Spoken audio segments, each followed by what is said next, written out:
வணக்கம் trend tax channel நேயர்களே, நான் உங்கள் அன்பான சயின்டிபிக் வேதிக் அஸ்ட்ராலஜர் அஸ்ட்ரோரஞ்சி பேசுகிறேன். நல்லது நினைப்போம், நல்லதே நடக்கும். இந்த வீடியோவில் நம்ம என்ன பார்க்க போறோம்னா, ரிஷபராசிக்காரர்களுக்கு வரக்கூடிய குரு பெயர்ச்சி ஜூன் 2, 2026 வரக்கூடிய குரு பெயர்ச்சி எத்தகைய ஒரு ஆண்டாக அடுத்த 13 மாதங்கள் ஜூன் 2026 ஜூன் 2027 வரைக்கும் அந்த வரக்கூடிய அந்த குரு பெயர்ச்சியை எப்படி ரிஷபராசிக்காரர்களுக்கு எது மாதிரி ஒரு தாக்கத்தை கொடுக்குதுங்கிறது சயின்டிபிக் வேதிக் அஸ்ட்ராலஜி முறையில் எதையுமே மிகைப்படுத்தாமல் உள்ளது உள்ளவாறு நம்ம பார்க்க போகிறோம். இப்போ பாருங்க, ரிஷபராசிக்கு 2ஆம் இடத்துல இருக்கக்கூடிய குரு 3ஆம் இடத்துக்கு மாறி 7ஆம் இடம் என்று சொல்லப்படுகிற திருமணஸ்தானம், பங்குதாரர் ஸ்தானம், நண்பர்கள் ஸ்தானத்தை பார்க்கிறார். அதே சமயத்தில் 9ஆம் ஸ்தானத்தையும் பார்க்கிறார், பாக்கியஸ்தானத்தை பார்க்கிறார், தந்தையார் ஸ்தானத்தை பார்க்கிறார். அதே மாதிரி 11ஆம் பாவம் என்று சொல்லப்படுகிற லாபம் பூர்த்தியை குறிகாட்டக்கூடிய அந்த 11ஆம் பாவத்தையும் பார்க்கிறார். அருமையான 3 பாவத்தை பார்க்கும் பொழுது வாழ்க்கையில எல்லாமே ஓரளவுக்கு கிடைக்க பெற்று நிம்மதி பெருமூச்சு வரக்கூடிய ஒரு பயிற்சியாக ரிஷபராசிக்கு இதுவரை 2ஆம் இடத்திலிருந்து 8ஆம் இடத்தை பார்த்து மன உளைச்சல், பல தூரதேச பயணங்கள், அலைச்சல்கள் கொடுத்து கொண்டிருந்த ரிஷபராசிக்காரர்களுக்கு குரு இப்ப 3ஆம் இடத்துக்கு போய் உச்சம் பெற்று நிம்மதி பெருமூச்சும் வாழ்க்கை பாடா இப்பதான் கொஞ்சம் நம்மளுடைய வாழ்க்கையை ரெஸ்ட் எடுக்க முடியுது, நமக்கு வேணுங்கிற வாழ்க்கையை நமக்கு அமைச்சிக்க முடியுதுங்கிற மாதிரி அதிகமான family time spend with friends and family, time spend with your elders, லாபங்கள் பெறக்கூடிய, இதுவரை கடுமையான உழைப்பதற்கு தக்க ஒரு நல்ல ஒரு பெனிஃபிட்ஸ், நல்ல ஒரு ப்ரொமோஷன், நல்ல ஒரு ரிட்டர்ன்ஸ் இந்த பிஸ்னஸ் இன்வெஸ்ட்மெண்ட் எல்லாமே வரக்கூடிய ஒரு அற்புதமான ஒரு குரு பயிற்சியாக ரிஷபராசிக்கு வரார். என்ன குரு 3க்கு போயிட்டான் அப்படிங்கிறதுலாம் சில பேர் தவறாக சொல்லுவாங்க. பட் 3க்கு போய் என்ன பண்ணுறாருன்னு பார்த்தா உச்சம் அடைந்து அவருடைய நேர்பார்வையாக 9ஆம் இடத்தை பார்ப்பது அருமை. அதே மாதிரி 7ஆம் இடத்தை பார்த்து இதுவரை குடும்பத்தில் அதிகமாக டைம் ஸ்பெண்ட் பண்ண முடியல, ஒரு கனெக்ட் இல்லை, ஒரு அப்பப்போ ஒரு மிஸ் அண்டர்ஸ்டாண்டிங் வந்துட்டு இருக்கு, ஃப்ரெண்ட்ஸ் இடையுமே அதிகமாக டைம் ஸ்பெண்ட் முடியல, கொலீக்ஸ் கஸ்டமர்கிட்டையும் பார்த்தீங்கன்னா நம்மளுடைய நட்புறவு கொள்ள முடியல அப்படிங்கிற மாதிரி இருந்து கொண்டிருக்கக்கூடிய ரிஷபராசிக்காரர்கள் கண்டிப்பாக அடுத்த வரக்கூடிய அந்த 13 மாதங்கள் நல்ல ஒரு பலனை கொடுக்குது. இதுல பாருங்க, நவம்பர், டிசம்பர், ஜனவரி மாதங்கள், நவம்பர், டிசம்பர் 2026, ஜனவரி 2027 4ஆம் இடத்துக்கு சிம்மத்துக்கு குரு போய் இன்னுமே தொழில் வளர்ச்சி, வேலையில நல்ல ஒரு முன்னேற்றம், இடம், வீடு, வண்டி, வாகனம், தாயார்ல நல்ல ஒரு முன்னேற்றம், நல்ல ஒரு நற்செய்தி வரக்கூடிய அமைப்பும் கொடுக்கறதுனால அந்த 3 மாசமும் சில பிளசன்ட் சர்ப்ரைசஸ், நல்ல ஒரு தாக்கத்தை கொடுக்கக்கூடிய அமைப்பாகவும் இந்த ஆண்டு கடைசியிலையும் ரிஷபராசிக்காரர்களுக்கு வருகிறது. எப்படி பார்க்கனாலும் சனி 11ஆம் இடத்திலே நீடித்திருக்கிறார். சனி குருவின் பார்வை பெறுவது ரொம்ப நல்லது. எப்பவுமே சனியும் குருவும் ஒண்ணுக்கு ஒன்று பார்த்துக்கிறது ரொம்ப நல்லது. ஸோ அதில் குரு சனியை பார்க்கறது நம்ம நல்லது. சனி குருவை பார்க்கறது காட்டிலும் குரு சனியை பார்ப்பது உச்ச குருவாக இருந்து பார்ப்பது நல்லது. அதே சமயத்தில் உச்சன் அடையறதுனால குருவோட வீட்டில் இருக்கக்கூடிய கிரகங்கள் நல்ல பலன்களை கொடுக்கும்.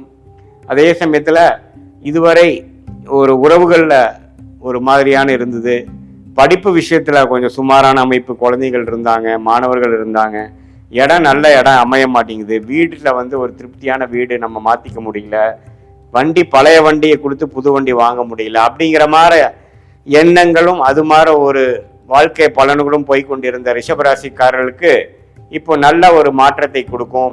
ஏன்னா இப்போ பாருங்க, 8ஆம் இடத்துக்கு குரு சம்மந்தப்பட்டு நிறைய மன உளைச்சல்கள், சில விஷயங்கள்லாம் கிணத்துல போட்ட கல்லு மாதிரியே இருந்து மன உளைச்சல்களையும் நம்பவே ஒரு முன்னேற்றம் இல்லாத ஒரு அமைப்பாகவும் கடந்த 6-7 மாசமாக ரிஷபராசிக்காரருக்கு கொடுத்துட்டு இருந்தது ஜூன் 2026 கொஞ்சம் எல்லாமே கொஞ்சம் வேகமா மாறுதுங்க. ஒரு இடம் விட்டு ஒரு இடம் மாறி அதில் ஒரு நல்ல ஒரு வாழ்க்கையாக இருக்குது, நல்ல ஒரு மாற்றமாக இருக்குது. வேலையாக இருந்தாலும் சரி, இடமா இருந்தாலும் சரி, வண்டி வாகனமாக இருந்தாலும் சரி. அதே சமயத்தில் நம்மளுடைய பழைய ஃப்ரெண்ட்ஸோட எல்லாம் கனெக்ட் பண்ண முடிஞ்சது. குடும்பத்திலையும் ஒரு சுபிக்ஷமும், குடும்பத்திலையும் ஒரு கனெக்ட், குடும்பத்திலையும் ஒரு அன்னோனியம் பெறக்கூடிய அமைப்பு வந்தது. அப்படிங்கிற மாதிரி பல நல்ல விஷயங்கள் அடங்கிய ஒரு குரு பெயர்ச்சியாக இந்த 2026 ஜூன் 2ஆம் தேதி வரக்கூடிய குரு பயிற்சி. அதே மாதிரி நவம்பர் டிசம்பரில் நம்ம சில விஷயங்கள் செய்து முடிக்கலாம். இடம் சம்மந்தப்பட்ட விஷயங்கள், தாயார் மூலமாக சில பெனிஃபிட்ஸ் வருவது, அதே மாதிரி வண்டி வாகனம், ஒரு இடத்த ஒருத்தர் இடம் வாங்குறது, இன்வெஸ்ட் பண்ணுறது, தொழில் ஆரம்பிக்கிறது, இது மாதிரி பல விஷயங்கள் செய்யக்கூடிய அமைப்பு வந்து ரிஷபராசிக்காரருக்கு உண்டு. ரிஷபராசிக்காரர்களே பார்த்தீங்கன்னா அதிகமாக நல்ல வாழ்க்கையில் ஜெயிக்கணும், பணம் சம்பாதிக்கணும், தொழில் செய்யணுங்கிற மாதிரி ஆசாபாசங்கள் உள்ள ஒரு ராசியாகவும், அம்மா மேலே பிரியம் இருக்கக்கூடிய ராசியாகவும் இருக்கக்கூடிய அமைப்பு இருக்கிறதுனால இந்த 4ஆம் இடத்துல குரு போவதும், அதே சமயத்தில் தொழில் அமைப்பு கொஞ்சம் நல்லா வருவதும் பார்த்தீங்கன்னா வாழ்க்கை முன்னேற்ற பாதையில் போகக்கூடிய அமைப்பாக 2026 செகண்ட் ஆஃப் கண்டிப்பாக ஒரு வழி நடத்த போகுதுங்கிறது நம்ம தெரிஞ்சுக்கலாம்.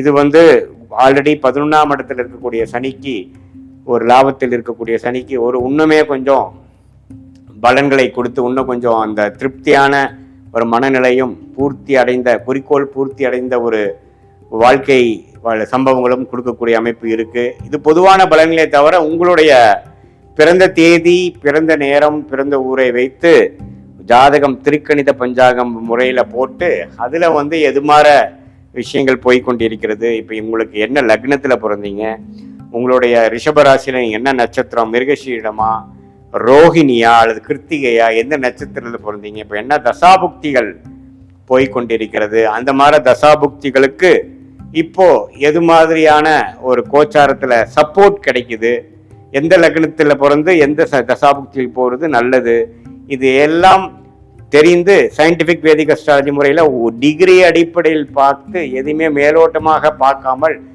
டிகிரி அடிப்படையில் ஒரு கிரகமும் ஒரு இடத்துக்கு எவ்வளோ தள்ளி இருக்கிறாங்க, ஒரு கிரகத்துக்கு எவ்வளோ, இன்னொரு கிரகத்துக்கும் உள்ள இடைவெளி எவ்வளோ அப்படிங்கிறத நம்ம மைன்யூட்டாக நம்ம பார்த்து அதுக்கு தகுந்த நட்சத்திர பலன், அப்புறம் இந்திய வேத ஜோதிட அடிப்படையிலான அறிவியல் சார்ந்த ஒரு ஜாதக பலன் எடுத்து எந்த நேரத்தில் எது நடக்கும், எந்த நேரத்தில் பயிர் செய்வது நல்லது, எந்த தொழில் நமக்கு நல்லது, வேலையா தொழிலா, கவர்மெண்ட் ஜாபா பிரைவேட் செக்டாரா, வெளிநாடா உள்நாடா, எது மாதிரி விஷயங்கள் நமக்கு கை கொடுக்குது, எந்த கிரகம் நமக்கு வலிமையாக இருக்குது, திக்பலம், திருக்பலம், ஸ்தான பலம் கொடுக்கக்கூடிய அமைப்பு, எதில் போனோம்னா ஈஸியாக ஜெயிக்கலாம், எது மாதிரி விஷயங்கள் நமக்கு நிறைய ஹேர்டில்ஸ் கொடுக்கும், நிறையா தடைகளை கொடுக்குங்கிறதெல்லாம் தீர உங்களுடைய ஜாதகத்தை போட்டு நம்ம அனலைஸ் பண்ணும் பொழுது இப்போ நம்ம பேசின அந்த கோச்சார குரு பயிற்சி அமைப்புகளையும் சேர்த்து வைத்து நம்ம பார்க்கும் பொழுது அடுத்த வரக்கூடிய ஷார்ட் டேர்ம் 3 மாதத்திலிருந்து 6 மாதம் எப்படி இருக்கு, அதுக்கப்புறம் வரக்கூடிய 1 வருடம் எப்படி இருக்கு, எந்த மாதிரி விஷயங்கள் காத்திருக்கிறது, எது மாதிரி விஷயங்கள் நமக்கு அது பொருந்தி வராது, நம்மளுடைய சாய்ஸஸை எப்படி எடுக்கணும், எது மாதிரி அமைப்புகள் நமக்கு பிரமாதமாக இருக்கிறது, நம்மளுடைய பிராப்தங்கள் என்ன, நம்மளுடைய தோஷங்கள் என்ன அப்படிங்கிறதெல்லாம் தெரிந்து அதுக்கு தகுந்த மாதிரி வாழ்க்கை திட்டங்களை நாம் செய்து வாழ்க்கையில் எதிர்நீச்சல் போடாமல் வாழ்க்கையில் எளிதில் வெற்றி பெற முடியும் என்று சொல்ல விரும்புகிறேன். மீண்டும் மற்றொரு காணொளியில் சந்திப்போம். நன்றி, வணக்கம்.